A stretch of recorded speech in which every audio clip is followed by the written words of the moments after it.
You are listening to Historyman, where we walk in the footsteps of heroes and proclaim freedom reigns.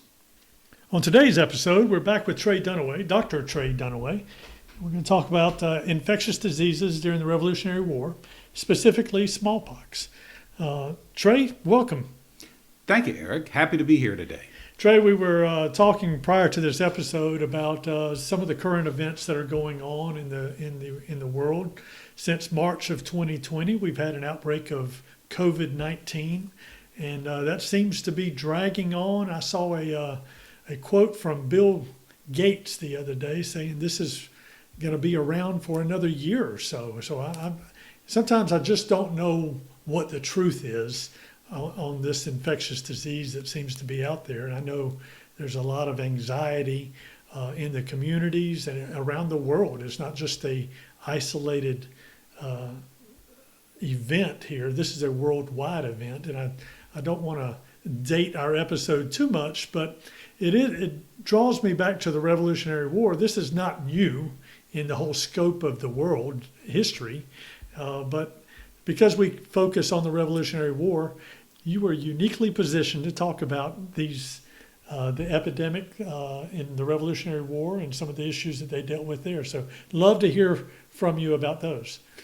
Well, Eric, it's interesting because as a pandemic, the world is not used to pandemics in the last number of decades.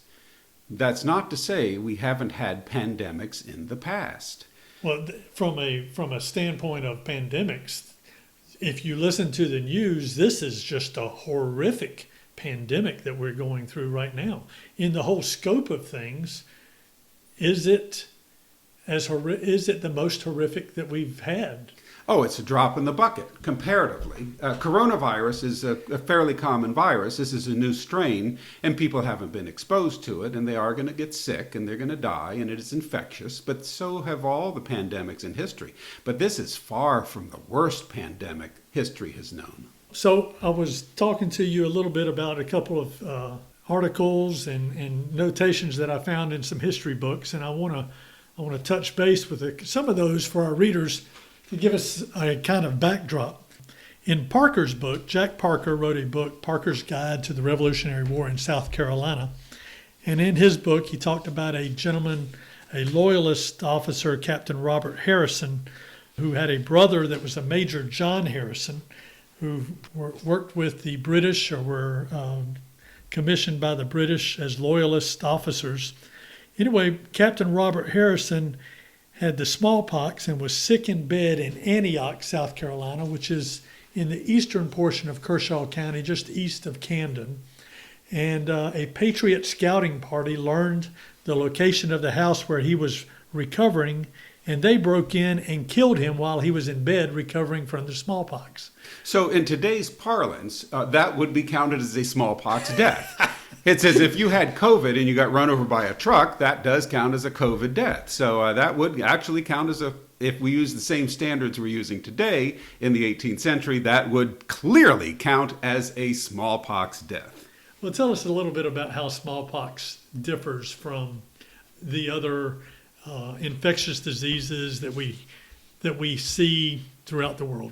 Well, a lot of people confuse, when you say the worst pandemic or the worst infection, they're going to say, oh, that must be the Black Plague. Well, let me tell you, the Black Plague is a shadow of smallpox. The Black Plague is like nothing. First, they're different. They're different animals. A bacteria causes Black Plague, and that can be treated by antibiotics, so it's readily treatable. It's estimated about 200 million people died of plague throughout history. So 200 million, which sounds like a big number, doesn't it? It does. But it's really not that big, because when you look at smallpox, which is caused by a virus, and so is coronavirus. I mean, these are viruses. It's not a bacteria. There is no specific therapy. You've got antivirals, and we're hearing about different antiviral drugs that they're trying to float. But the one that they are pushing today, this is almost a year into the pandemic, is the same one that was known to have some coronavirus effect at the beginning of this pandemic. I looked it up. I looked up what drugs do you give for coronavirus. And remdesivir is the one that is being talked about today, but that was known months ago. I think it's this endless news cycle we have, where you have to have something to bring to the public. Well, it's the same thing. But now, smallpox, in the 20th century alone, now let's remember that 200 million estimated deaths forever with plague. Okay. 200 million. In the 20th century alone, just the 20th century. 1900 to 2000. 1900 to 2000. The estimated deaths in the 20th century alone for smallpox were 300 to 500 million. Wow. That's a hard number to wrap your head around. That is. I mean, look at all the deaths in World War II. I think it was like 65 million. Right. And that's nothing comparatively. When you look at the total number of deaths by all American military, it's less than 50 million.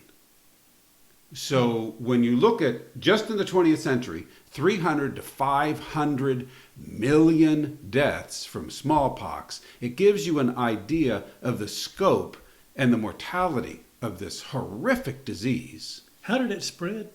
Oh, it spread the same way coronavirus does. You know, you can pick, I mean, all you have to do is look at the public service announcements, and all the things that they did that we would do today for coronavirus would be effective for mitigating some of the risk, except with smallpox, the mortality rate was significantly higher.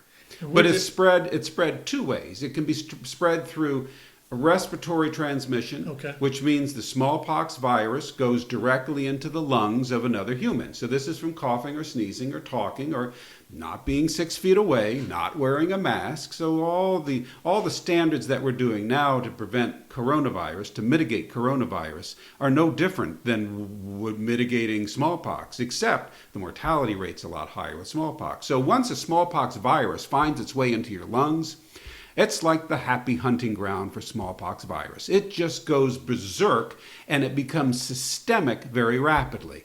And when you're systemic, that means you have virus all throughout your bloodstream. Okay. And that's what kills people.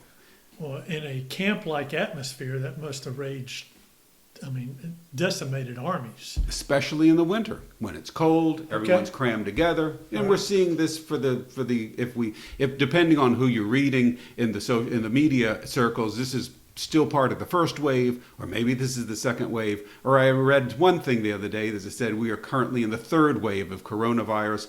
Coronavirus doesn't know it's in a wave; it just knows they're human hosts and it enjoys hanging around with them. So if you put people indoors in a closed space, and they're breathing the same air as other people that are infected, you're going to spread viral disease. I know we're talking about the Revolutionary War, but if we talk about COVID right now, all the deaths that happen in the care homes, they're all sequestered inside the homes. Is that part of the issue there? And it's going to spread from one person to another. Okay. That's just the nature of a virally transmitted disease. You can also pick it up on your hands if you have an opening. The reason the lungs are so good for smallpox is because it gains rapid access to the inside of our bodies. So if you have a break in your skin, you could certainly get smallpox or COVID from that. Mm-hmm. If you rub your eye with an infected finger, you could get COVID from that. But if you just put COVID on, or smallpox, on your skin, and it doesn't get past the barrier of the skin, and you wash your hands, you will not get infected from that anymore. Okay. Which again, when you go to the fundamentals of COVID mitigation, separation, social distancing, wear a mask, wash your hands often, don't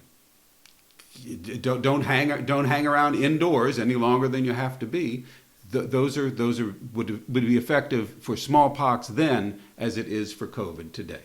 You were just talking about smallpox in the 20th century.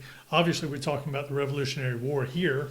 Smallpox has been around longer than that, right? You had European armies developing smallpox on their battlefields long before the Revolutionary War came along. The British Army dealt with some of that. And I know that George Washington was dealing with that in 1776 up in New York and in the Northern Theater of Operations, and actually inoculating his troops in that. So, where are the first cases of smallpox? Do you know? Well, the first recorded case that we absolutely know of is the death in 1157 BC of Pharaoh. Before Christ.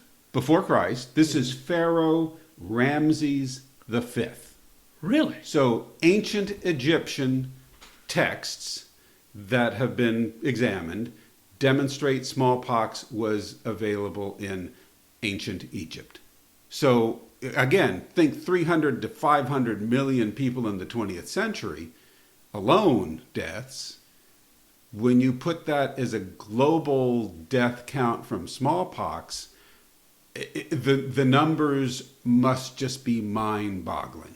So what separates smallpox? What is the unique features of smallpox versus other diseases that are out there like measles? Well, the unique feature of mumps smallpox is that it is not transmitted by bats or other non-humans. I mean, who knows where it came from, but we've all heard the coronavirus bat theories, and whether it's true or not, it really doesn't matter, because the bottom line is that it is a human-to-human transmission, which is good in one way, because if you can stop the human-to-human transmission, you have eradicated the disease entirely. And right now, as far as I know, there are only two places where you can find smallpox. Hopefully, there are only two places where you can find smallpox virus. And that would be the CDC and the Russian equivalent of the CDC, where it's kept in labs. There's a fair amount of political activity concerning that.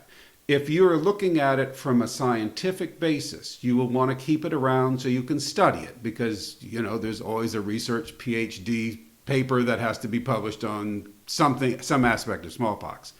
But if you're looking at it from purely a human public health issue, you will realize that what you've got to do is eradicate it completely. So burn the jars of smallpox where it's still being kept alive in these labs. And that way it cannot escape. There's going to be no leak. This has happened. There have been outbreaks of smallpox directly from the laboratory in the past. And that would totally eradicate it from the face of the planet.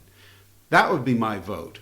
I'd say we've had, let's see, this is 2000. We know the Pharaoh had it 1,000 years BC.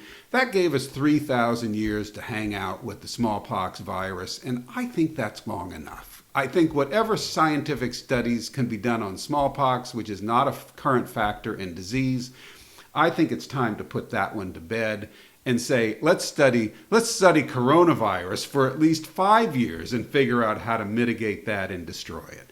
But that's the story of smallpox. Bigger than plague, bigger than just about anything. When you look at the people that died of smallpox, well, just look at the people that die today of coronavirus. They're important people because they have to meet with other important people. And if one of them picks it up, they're going to spread it, whether it's in the Pharaoh's temple or whether it's in the president's rose garden. You are going to have transmission of viral disease if you put people shoulder to shoulder, face to face, especially inside, breathing the same air, touching the same surfaces, rubbing their eyes, coughing, laughing, having fun with other people that are not social distanced. That's a real problem. In our next episode, we're going to talk about how that problem showed itself in the Revolutionary War. So thank you very much. Thank you. My pleasure to be here, Eric.